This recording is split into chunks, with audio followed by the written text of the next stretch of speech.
How's it going, everyone? I wanted to talk about the new One Piece chapter, or not really new, the newest One Piece chapter, because I finally sorted out a room for it. So I spend a lot of time at work, obviously, because that's what you do at work. And I wanted a space where I could actually record some stuff while I'm here, but I didn't really have a whole bunch of One Piece stuff for it, as well as a dedicated space. So now I have both of those things. I have a dedicated space full of One Piece stuff, and I will fill it more with One Piece stuff as I get more One Piece stuff. But that's later. So now I've got the home recording space and this recording space. So I can do my chapter reviews here in between while I'm doing other productive stuff. Yes, I'm going to call this productive because it's better than doing nothing. So there. So anyway, I've taken a little bit of a break from chapter reviews for a while because I didn't really have the time to be doing them weekly, because I couldn't really run home and do the recording and then edit it and then come back. So now I'm going to be recording things in between here, and then I'll send them back to my house where I can just go and edit them, because none of my computers here are strong enough to do that. So I have a space for that now. So yeah, let's get into it. So I think it was last week's chapter now, because we're on a break this week, was 1064. We're really starting to get a little bit more, or rather a lot more information about Egghead, which is really cool. I didn't really expect the new arc to be, um, I don't know, research based. I think it is pretty awesome. I knew that we'd be getting Vegapunk at some point. I thought it would kind of be squeezed in between a whole bunch of stuff near the end of One Piece, but that's just where we are now. We are at the end of One Piece practically. We're in the final saga. There's only a few more arcs. Anyone who has started One Piece now recently, since this new arc has begun, will never be able to transition from one saga to another, because this is the final saga. This is it. This is the last one that we're going to be getting, unless we do what Naruto did, which I really hope that we don't. But here we are, so we may as well just stick with it, and see where we're going from here.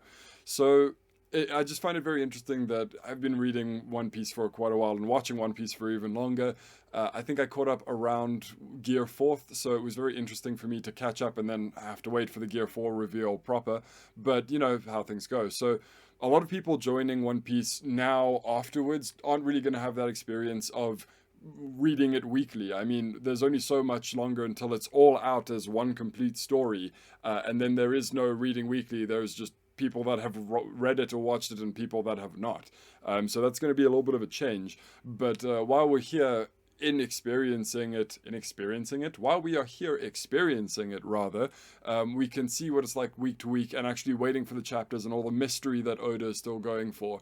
If you start the series later when it's already completed, those mysteries will still be there, but you kind of go about it at your own pace. Whereas where we are watching and reading it weekly, we really have to wait, and it gives us a lot more of a strenuous theorizing time, because there's all that excitement before it will actually be revealed. Whereas when it's one complete story, people are just going to either know something or they're not, because the story's done and Oda's finished explaining all the things that he wants to explain.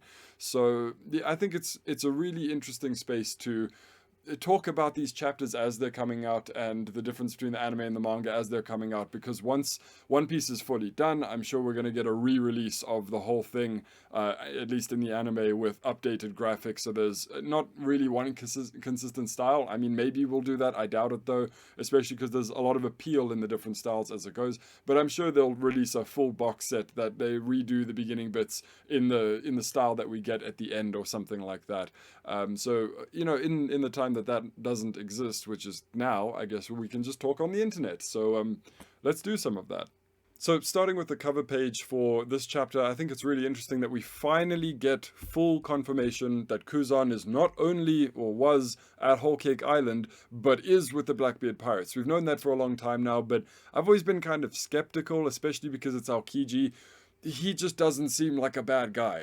I mean, through all the things we've seen him do, he's never really been a bad guy. I mean, he was there for that Buster call, but he felt bad about it, and he chased Nico Robin for like years and years and tortured her. But he didn't kill her, and he let her get away at the end, mostly. So he's not really a bad guy. But siding with Blackbeard, that really does seem like a thing a bad guy would do. And here he is, Augur and Kuzan of the Blackbeard Pirates. That's really huge. So he must be the 10th Titanic captain. To be given billing like that with Argo, who is one of the 10 Titanic captains, he just must be the 10th one, the last one that we didn't really have confirmation on. I think it's very interesting because later in this chapter we also have Pudding, who has been captured by Blackbeard, obviously, because that's what the cover page is about. But she is actually on Blackbeard's ship, or at least a ship that Blackbeard is fighting Law with at the moment, on Winter Island, which I thought it was a mistranslation, was actually a Winter Island, but it's just called Winter Island. So I don't know, maybe that's just an indication that neither of them are really going to lose in this fight, but I guess we'll see. It seems a weird place for Blackbeard to just kind of stalk out and say, oh, this is where I'll get one of those 3 coming from Wano. On Winter Island, how could I possibly lose? But anyway, I find it very interesting that we got such a quick turnaround on the cover chapter and the actual chapter having concurrent events, because Kuzan brought Pudding to Blackbeard, and Augur is with Blackbeard. So does that mean that Kuzan is with Blackbeard now, where Pudding is? Surely he'd be fighting Law if that was the case. So maybe he went off to do something else. That seems a little bit weird. But I just find it very cool that we had him in the cover chapters recently abducting Pudding and being there with Augur on Whole Cake Island, even though we didn't know. And I was strong against it being the Blackbeard Pirates, just because Oda was very tricky like that. And it was in the back of my mind that it might have been them, but I was so convinced in the other direction. But here they are.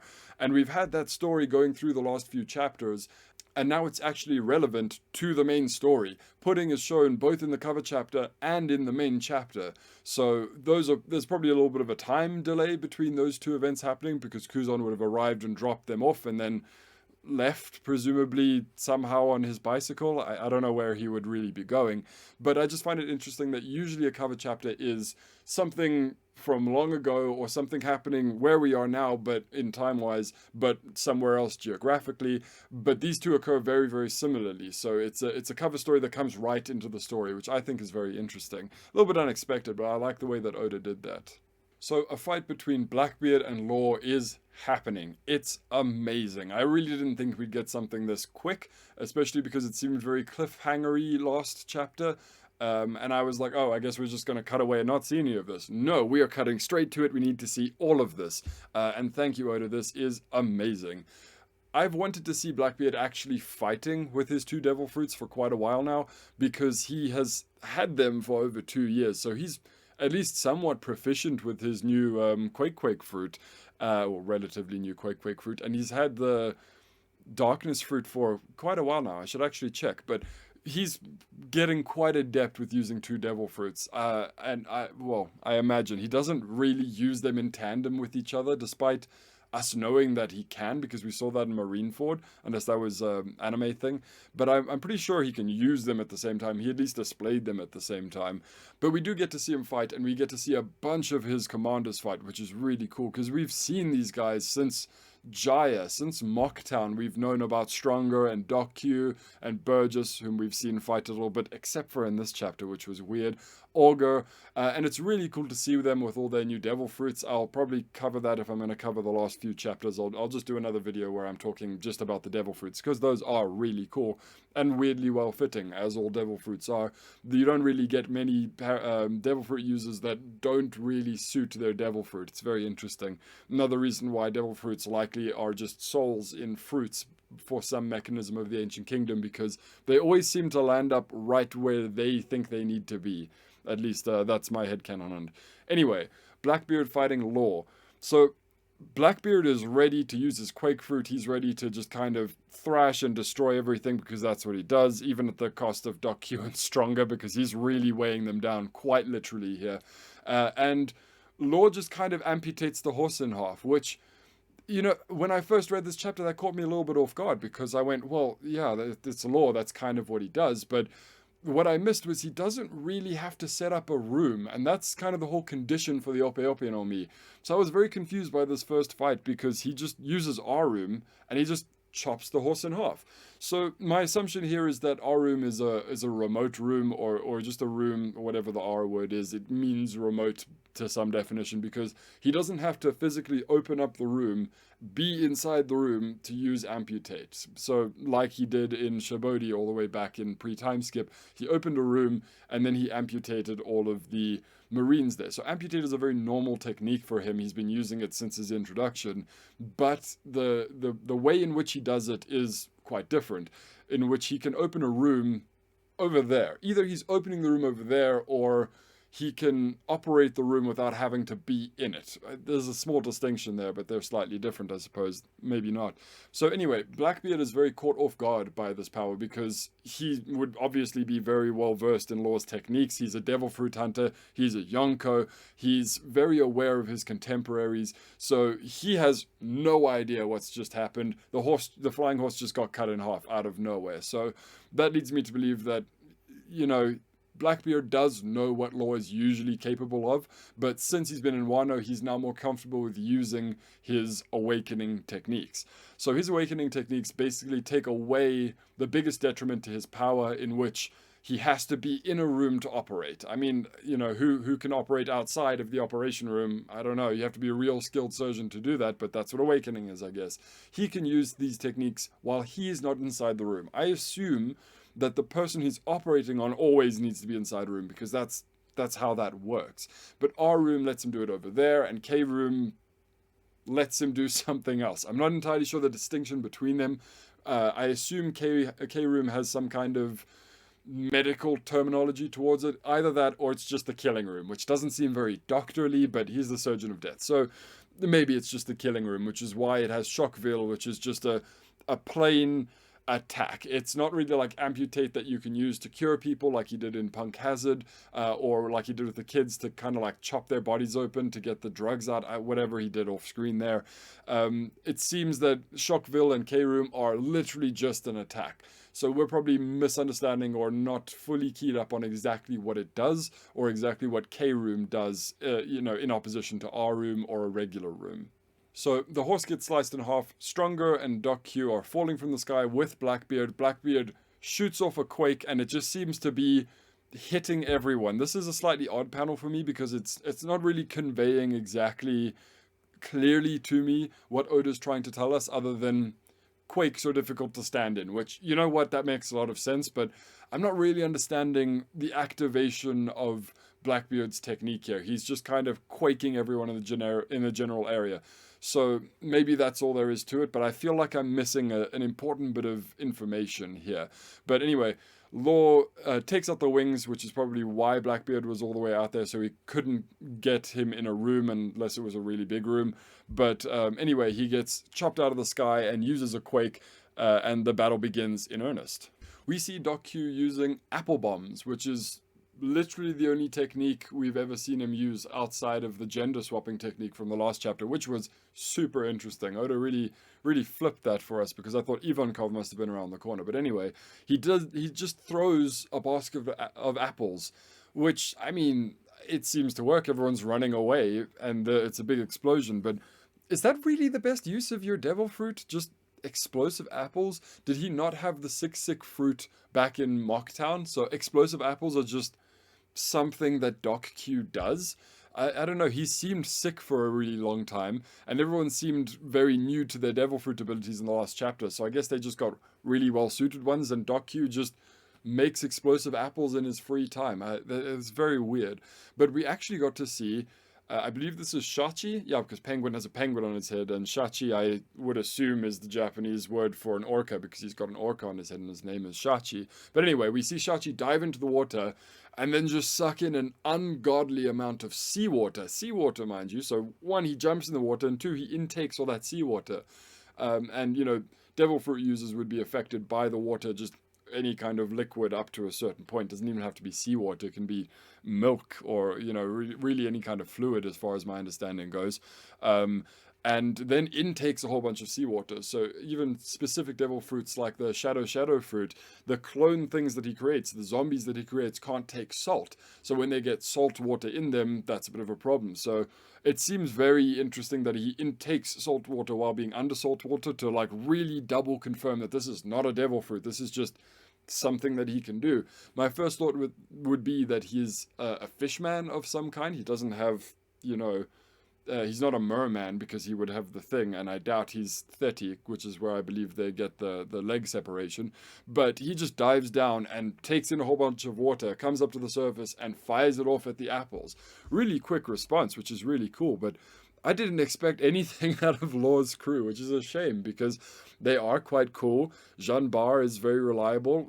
I mean, Beppo is fairly reliable. He's assumedly got a mink transformation for Sulong, and he's probably not trained in it. I think we might already know he's not trained in it, but most of Law's crew are very well known for not being reliable at all. So it's very cool to see them actually pulling their weight here and actually really protecting Law and protecting the ship and fighting back against a Yonko's crew. That really does put them on a good standing here, and explains why in Onigashima they did try to get on the island, but they stayed in the ship most of the time, and that's where they were useful, because that's just where they're always useful.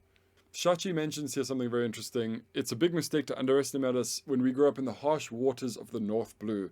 So there's something I clearly don't know about the North Blue, which is why it's so harsh. I mean, I know the East is regarded as the weakest sea, and we know that Law comes from the North. Obviously, that's where he got his crew. Maybe that's where the Polar Tang comes from, which is quite interesting. But they seem to think that they definitely think that there's some reason that the North Blue is particularly harsh. So there's some kind of island or some kind of phenomenon there that makes it much more difficult to survive in than the other four blues, at least in a particular kind of regard. Maybe the West is more known for Beiji and the gangs and everything like that, and the North is more known for seafaring combat. That seems unusual to me because there's seas literally all over the world. Everywhere should be naval combat, but maybe the North Blue just specialize in it the same way that Water 7 is a shipwright town. The North Blue is just really big on shooting each other with cannons and naval combat. That might just be a thing. So another really cool moment here with Jean Bar standing in front of Law to protect him from Van Auga. So Van Auga's got a really cool fruit now, the Warp fruit, so he can just pop over there and just snipe people. So that's really, really good for a sniper. It would have been a really cool fruit for Usopp, because then he could just run away forever. He could just always be running away. I mean, it would probably not be good for his whole path to becoming a brave sniper or warrior of the sea, but at least he'd survive, so there's that.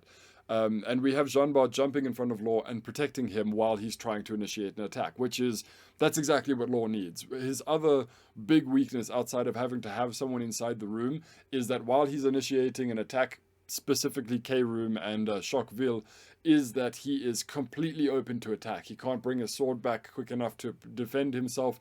I don't think he can open a room while he's got another room open. So if he's got K-Room on, he can't open another room and shambles himself around. So he's very vulnerable when he's using these awakened techniques. So having a literal tank of a man stand in front of the bullet and protect him is very, very helpful. And this allows Law to get the awakened technique off and stab Blackbeard and hit him with Choqueville, which he's also not expecting because he has no idea Law can do this. And that is a huge technique to land on him. So that is 2 Yonko that Law has hit with this particular technique. He has stabbed Kaido with injection shot and at least a couple of other techniques. He's hit Big Mom with Choqueville, I think it was twice, and he's hit Blackbeard with Choqueville. So he stabbed 3 emperors with that sword. What is it going to take for Kikoku to become a graded sword? Like, how is that not it, right? So we see a good bit of crew relationship going on here. Not that kind of relationship, but a good crew interaction here between Agro and Blackbeard, where Blackbeard has just been destroyed by Law in the sky and he's now falling. So Van Agro just has a moment of, this again, which we're very familiar with because we follow the Straw Hat Pirates, and that is a very normal occurrence. So he warps up there and asks, are we done here? Can we go? He's kicking your ass, this is not going super well. Should we just leave? And Blackbeard, of course, goes, no, we finished what we started, because he's committed if nothing else. So now we are here. Blackbeard is on the ground. Law is getting his room ready. He's standing his ground. They are ready to go into an all-out battle, which is, of course, where we're going to leave it for the chapter, because that's always how it goes. Although, before we do cut away, there is a very interesting line about Law saying it must be very cumbersome to have so many anchors on his crew. So many Devil Fruit users with that weakness must be quite a pain. And Blackbeard, I mean, it's probably just a weird translation, not probably entirely accurate, but he says they're called Devil Fruits for a reason. The curse is worth the trade-off. Which, I mean, I totally agree. If I had the Ua Ua no Mi, or the Ope Ope no Mi, or even the Calm Calm fruit, Rocinante's fruit, they're all incredibly useful things, except the Jacket Jacket fruit and a couple of others. But most of them are totally worth not being able to ever swim or bath or, go in fluids ever again. But it is just a very interesting thing here. The same thing that we had with the end of Onigashima. It's just a bit of dialogue that sticks out to me that means we're going to come back to this later and it's going to be very, very important. I just wonder what makes Law so particularly interested in it. It might be that he's the only Devil Fruit user we've ever seen on his crew. All of his other people are, water-based combatants, it seems, except Jean Bar, who's the tank, and Beppo, who assumedly can't swim. I don't know, can polar bears swim? Polar bears can absolutely swim. Anyway, Law is the only confirmed Devil Fruit user we know on the Heart Pirates, probably the only Devil Fruit user on the Heart Pirates, because he's very aware of that weakness. So he's got a very strong fruit with the same weakness as all the others, and a lot of people to cover him for that. Maybe that's the only reason he's bringing it up to Blackbeard, but I don't know. They're a very good match. The Devil Fruit Hunters versus the people with only one Devil Fruit, and it's literally one of the world's strongest. So I think it's a very cool matchup. So now we cut to the inside of Blackbeard's ship, which is being attacked by Shachi and Penguin, which, up till now I never would have thought would be a concern. Oh no, I'm being attacked by Shachi and Penguin. You'll probably survive. No, they're actually very, very adept at water combat. They even seem to have some kind of spears, fishing poles. I don't know. They're versed at underwater combat and movement. Whether they're fishmen or not, I have no idea, but they're very good at what they do, so that's great. And we cut to a jail cell inside of Blackbeard's ship, which, you know what, it looks pretty much how I thought it would, given that his ship is literally just giant logs surrounding a ship.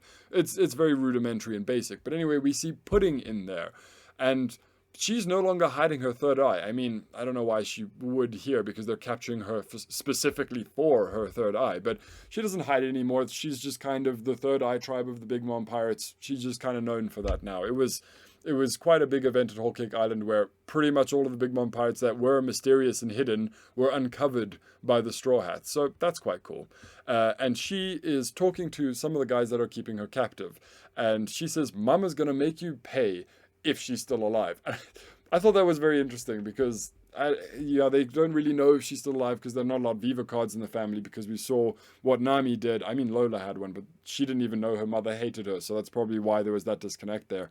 But because of Nami's whole thing, we know how valuable Big Mom's Viva cards are to her whole kingdom and everything to do with her Devil Fruit abilities. So they're not allowed them, so Pudding wouldn't have one, so she wouldn't know if Big Mom is alive.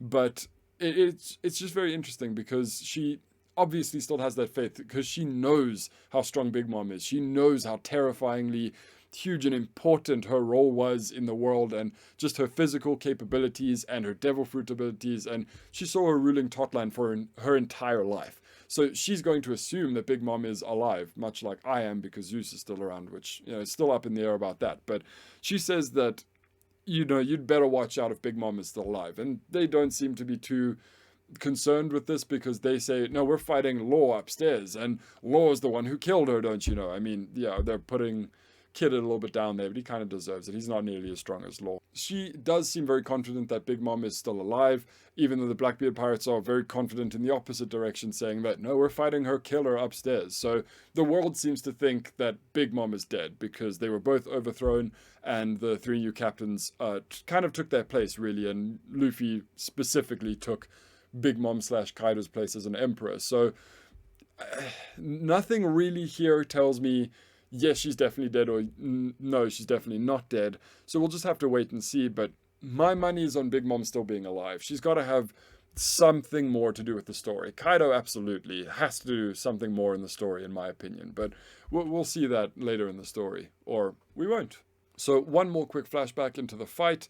We have Law and Blackbeard clashing. So at the beginning of the chapter, there was that huge bubble around Blackbeard when he was using the Quake. I thought at first that that was the R room, and that was the remote room that was opened up by Law. But then I thought it maybe probably has something to do with the Quake fruit, and it's probably just the range of that Quake, kind of like what we saw, or rather exactly what we saw with Blackbeard in Marineford. So this panel over here where Law and Blackbeard are clashing, because Law's sword is coated and because Blackbeard's hand is coated with that bubble, it's definitely from the Quake fruit. So does our room not require a room, or was it just too big for us to see? I'm not really sure there, but it is a very cool panel of them clashing. I am uncertain if this is a Conqueror's Clash, because we don't know that Blackbeard has Conqueror's Haki, and I don't think we know that Law has it either. We know that Kid and Luffy have it, but we didn't get any confirmation that Law has it as far as I remember. But there's Black Lightning all over this panel. And that's always a weird thing for me, because the Quake fruit and Conqueror's Haki Lightning are very, very hard to distinguish for me sometimes. I think Conqueror's Haki Lightning is usually quite a bit thicker, quite a bit more pronounced, but honestly, especially with this panel here, it's really up in the air. So I don't think this is a Conqueror's Clash, but I think it's entirely possible that both of these people could and should have Conqueror's Haki given their positions in the world. I'd be very surprised if they didn't. But if they do, then this would be the first time we're seeing them clash properly, and there was actually a Conqueror's Clash. We should get some confirmation on that at some point, and we can come back and have a look, but I'm going to earmark this scene here in 1064 to say that they both have it, and this might be a little bit of a misdirection. So right before we cut away from Blackbeard and Law, we have a huge clash with them. Maybe not Conqueror's Haki, probably not at this point. It's probably just the Devil Fruit, but huge clash between these big names anyway. Just as Law gets a little bit surprised and Blackbeard is using his Kurozu, his Black Vortex technique. Of course, we cut away because it's the most dramatic part of the fight.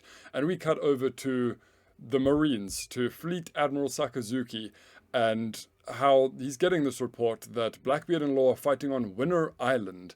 So who the winner's going to be, neither of them, both of them, definitely Blackbeard. It's probably going to be Blackbeard, but who knows? And we have literally just one panel of Sakazuki going, darn, like, it's so frustrating being in this position. I can't go and do anything. We're just going to have to sit and wait for word. And two things I get from this. One, Sakazuki's definitely going to do something at some point. All we've seen him do post-time skip is go, why can't I go and have an effect on the world? So he's definitely going to go start doing things, probably against the wishes of the Gorosei, if not definitely against the wishes of the Gorosei, because that's just the track that we've seen him running for the last 2 years, really. And another thing is that we're sitting right there with Sakazuki going, what, Blackbeard and Law are fighting? But I want to see that. I want to know how that turns out. And we don't get to, at least not now. Maybe in the next chapter, maybe a few chapters from now when we see the results of that fight, which are either Law is going to steal putting away, which that would be very counterintuitive to like all of the things we've been setting up with Blackbeard stealing her and getting the road poneglyphs. But either Law is going to take the poneglyph directions that Blackbeard has, in which maybe he has the last one that we're missing, and that's how Luffy's going to get it, although I doubt it. Or Blackbeard's going to take Law, or kill Law, and take his Devil Fruit.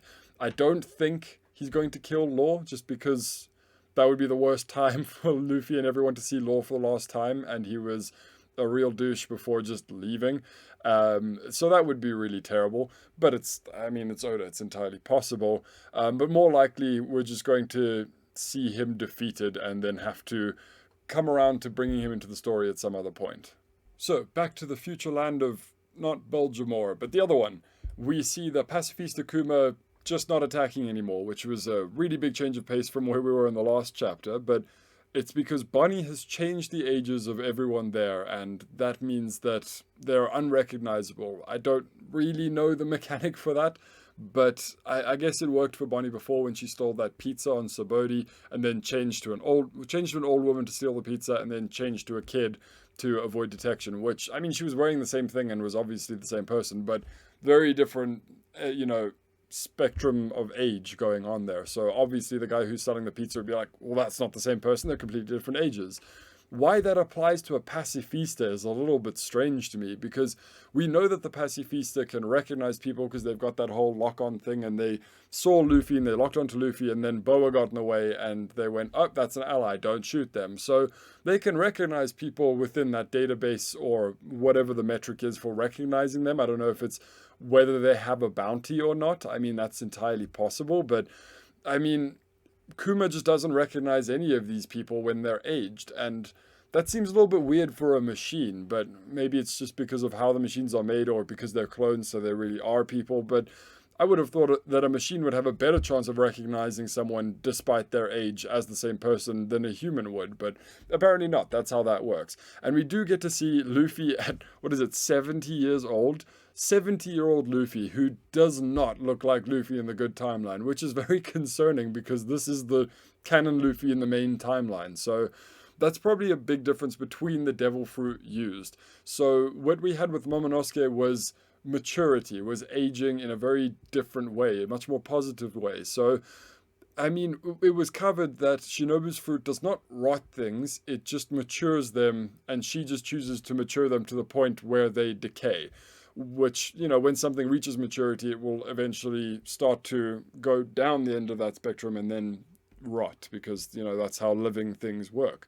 And I guess even non-living things like wooden floors and screen doors and the ground itself that can just be rotted away and aged by maturing too far. So the thing we had with Momonosuke is that he was aged and matured over that time gap. So he reached the strength and maturity, in a physical sense at least, that he would have reached if he kept going on the trajectory that he was already going. What we have here is instantaneous aging. It seems like a bit of a shortcut. So it's not that Luffy is aged in the way that he would if he continued along the path that he's on. He's just older now, is the impression that I get on this devil fruit.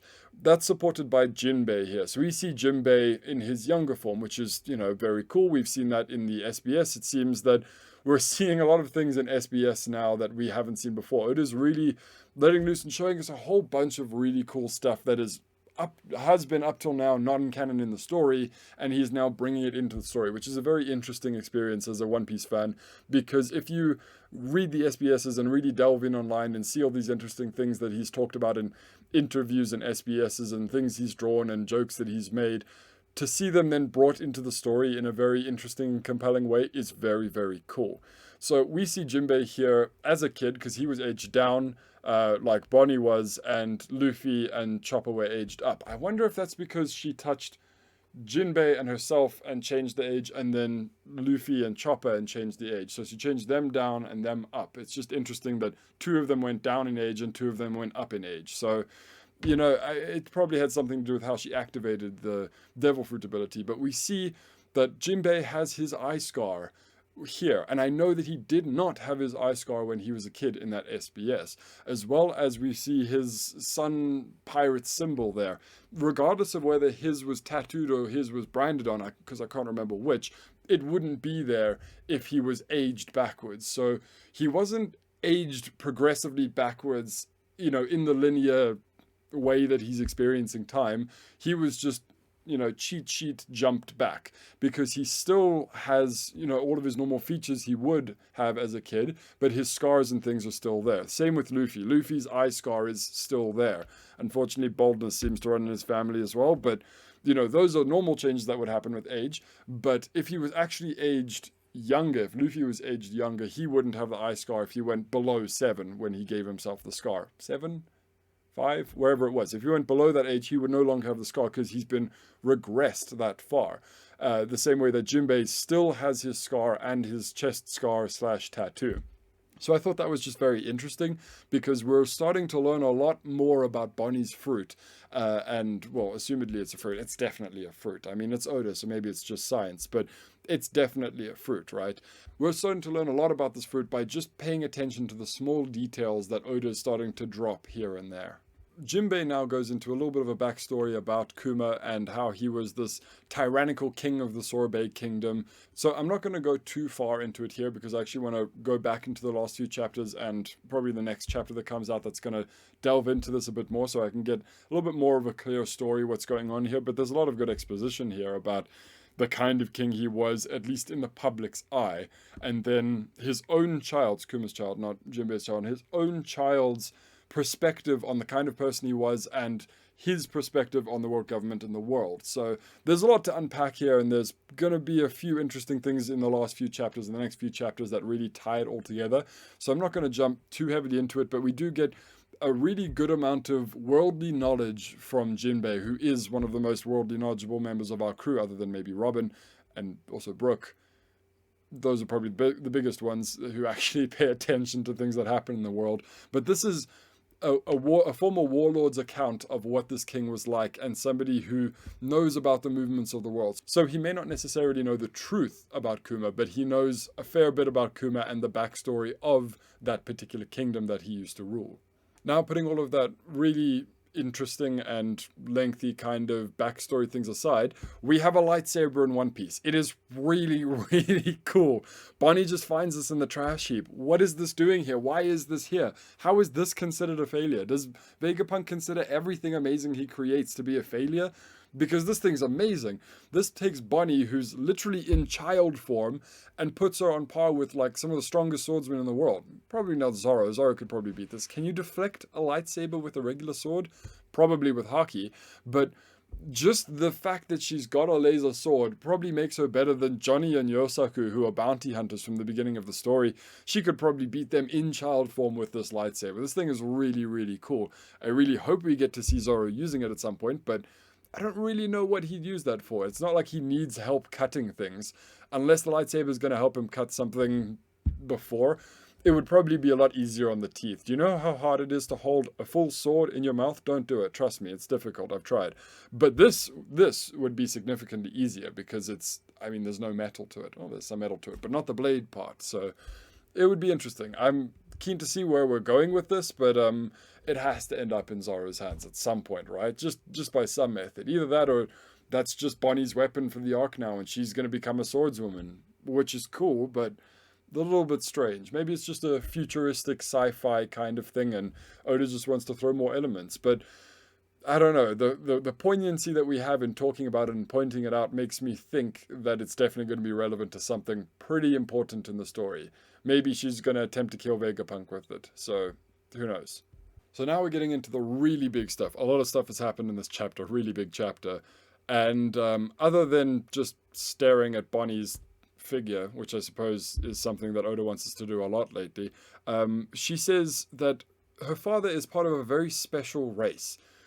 And that's very unusual. I mean, that makes so much sense as to why the government chose specifically him. Before, I assumed it would have something to do with blackmailing him into his country hating him, the same thing that happened to Riku Dold III with Doflamingo, that's the guy, which would make it even more poignant that, why am I saying poignant so much in this episode? Anyway, it would point a lot to Doflamingo really wanting to be a celestial dragon and part of the world government, because then he did another thing that the world government also did with people. But this makes a lot more sense. The fact that they chose him, or Vegapunk chose him, or he was put forward for it because he's in a very special race, is very interesting. I thought it was a little bit weird that Bonnie didn't say that they're both in the special race, or, anything like that. So maybe she's adopted, maybe they're not biologically related, but that would be a little bit weird. They don't really look similar at all, but that's not always the biggest criteria, particularly in One Piece. So I don't really know if she's part of this race or not, but she's aware of it. I mean, she knows what the race is. This is a thing that many other people in the One Piece world definitely don't know about, and Bonnie just casually throws it out there. I mean, she's speaking to a Yonko, so maybe that's why she's letting him know. But I found that very particularly interesting. I wonder what kind of race he is, because he's not a Seraphim, because now we have Seraphim Kuma, and he doesn't have white hair or wings, but maybe he's just been modified. It seems weird. I mean, the world government would have been tracking down Seraphims, still are tracking down Seraphims, so that would have been why they would have wanted to capture him, but would they have made it less obvious that he's a Seraphim so that they could make him a warlord by getting rid of his wings and his white hair? Or is he just a part of another race that is slightly less distinguishable compared to the Seraphims? Have I been saying Seraphims? I meant Lunarians, so just mentally append that retroactively if you could. But I'm not going to edit it. So did they specifically get Kuma because he's Lunarian and then modify him so he no longer looks Lunarian? Or is he just another race? I would assume he's just another race, especially because why would you make him a warlord and not a Lunarian if being Lunarian is a thing that's incredibly strong? Seems a little bit unusual, but I guess we're going to find out about that race too. So I think this has definitely got to be the last missing race from One Piece, because they were the 3 that were missing from Totland. That's not the 3 that we don't know about in the world, but Big Mom is aiming to have all of them in her country, so it's most likely going to be that. So the one left over is whatever this one is, I assume. All right, now coming up to the end of the chapter, we have the Sunny and the rest of the crew that are with the Sunny heading up to the research stratum on Egghead Island, which is presumably where the main stellar body is. So if Luffy and them just stayed with the ship, they would have gone to see Vegapunk really quickly, because everyone else is heading there now anyway. So we have the Vega Force 1. Was it 12? The big robot, the giant robot, is carrying them up to the sky. And it is casually thrown in that, oh, of course this robot can fly. It's got anti-gravity and thrusters. Like, hang on, anti-gravity? You mean like general anti-gravity, or specifically against Fujitori's Devil Fruit? Because Fujitora was here recently. He's mentioned that he saw the SSG. He sensed the SSG. He's visited Vegapunk. So we have the Pika Pika no Mi's light in the Seraphims and the other Pacifista. We have the anti-photonic gloves, or the photonic gloves. Are they anti-photonic or are they photonic? The gloves that let you punch light, which is another counter to Kizaru, because I'm pretty sure you can just hit Kizaru with his own light beams. Would that work? Doesn't matter. And now we have the anti-gravity. So does Vegapunk just, every time he encounters a Devil Fruit user, build the perfect countermeasure to them, or complement to them, or just because he understands and has encountered that Devil Fruit, he now is inspired to create new technology? I think that's very interesting. Probably why Luffy's not on the fast track to seeing Vegapunk, and why he's spending his time with Bonnie and Chopper, because that's the human fruit, the human fruit, and whatever age fruit Bonnie has. So, I mean, is he going to do anything with the Devil Fruits of the crew? Is he going to make anti-things for them? Is he going to help them out with their Devil Fruit abilities? Don't know much you can do with Brook's Devil Fruit, to be honest. You can get the second life ability to put into your Pacifistas, so they have +1 life. I guess that's more useful than not useful, I suppose. It seems a bit weird. But yeah, anyway, we're rocketing up there, and we just casually throw anti-gravity out there, so that's definitely going to be coming back soon. We also see that the aircon unit for the island is in operation here. We've already known that, but there is a condition to be met in transferring that to all the other islands. I thought it was very weird that Vegapunk would have it here on Egghead, but not on his home country. Yes, he was younger and he didn't perfect it back then, but maybe because it's a winter island that's more difficult? No, but this is a winter island and it's set to tropical mode.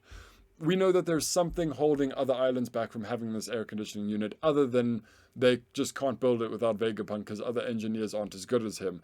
So we at least know that Frankie's probably going to get the ability to do this in this arc, because it's mentioned in his 40 to 60 year thing, like we've gotten reference with Luffy being 70 though.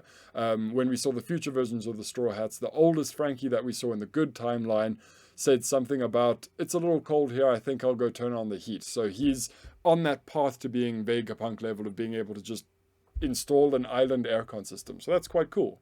So we know that the research stratum is above, because it's in the stratosphere, so that's where all the research is done, and then the fabrication stratum is below. So there's the junkyard, and then the futuristic city where everything is being made and fabricated, and then there's all the research up at the top. So there are distinct layers to Egghead Island. There might be a few more layers, but at least we know junk and underwater, underground, probably disposal, and then fabrication, and then research. So obviously on Egghead, Vegapunk would be at the top because he's the main head researcher with the biggest head as well, who is also just going to be all the way at the top, the hardest to reach. I think it's very interesting that Zoro and Brook decided to stay behind and watch the ship. I don't really know specifically what caused that. I know that Zoro doesn't trust this evil Lilith woman, which, you know, how could you not trust someone who introduces themselves as evil? But, you know, I don't know if they got the introduction to evil, but we did. So he doesn't trust her. Brook also doesn't trust her, so they're just going to stay with the ship. that's cool. I wonder what wacky circumstances are going to happen to them and just cause them to go on their own adventure, because Zorro's absolutely going to get lost. Then Brook's going to have to try and follow him to try and make sure he doesn't get lost, and they're both going to get lost, and then nobody's going to be watching the ship, and then something's probably going to happen to the ship. So, yeah, I can't wait for that to happen. Everyone else, though, is going to go meet Dr. Vegapunk.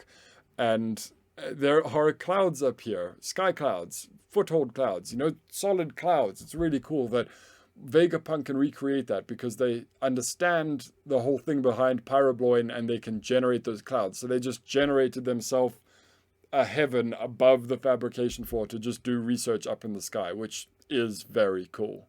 It's really cool to see Franky just kind of enjoying the island here, bouncing around on the clouds, looking at all the things, seeing the giant robots and the really flashy entrance to the lab. I think that says Lab Zero, so this is it. This is where Vegapunk is. They are really they went from the beginning of the arc straight into where the head honcho is, which is great. It's just that Luffy's not there, so it's not going to stick. Other things are going to happen. CP0 are going to attack. Shenanigans ensue. But it's very cool to see Franky just kind of running around having a great time on literally the best island he could possibly visit.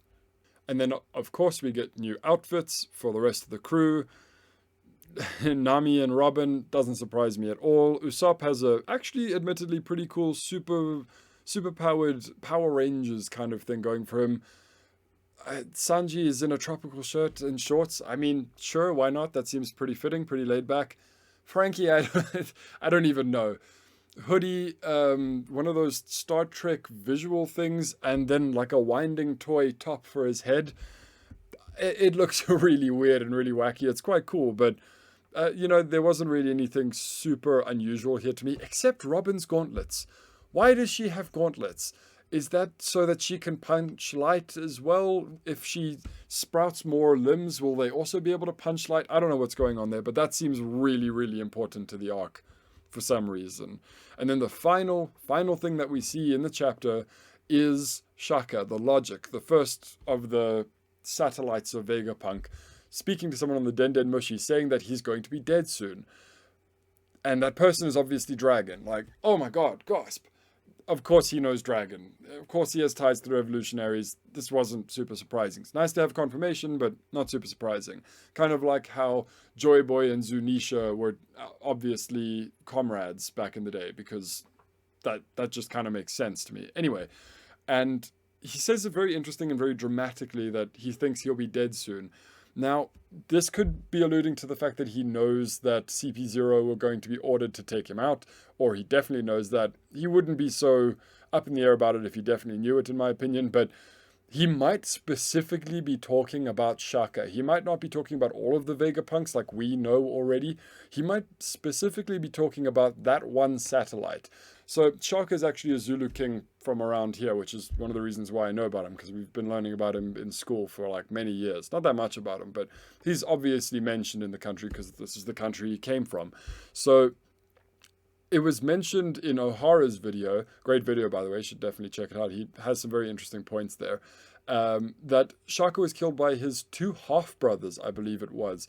It could be alluding to one of the satellite Vegapunks being murdered by the other satellite Vegapunks.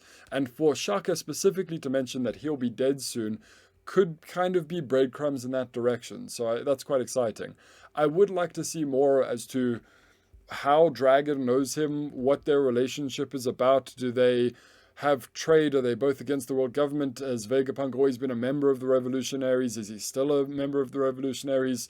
I really don't know. I'd love to see more about that. It doesn't surprise me they have a connection. I'd just like to know more about that connection, as well as what makes Shaka, this part of Vegapunk, think that he's going to be dead soon.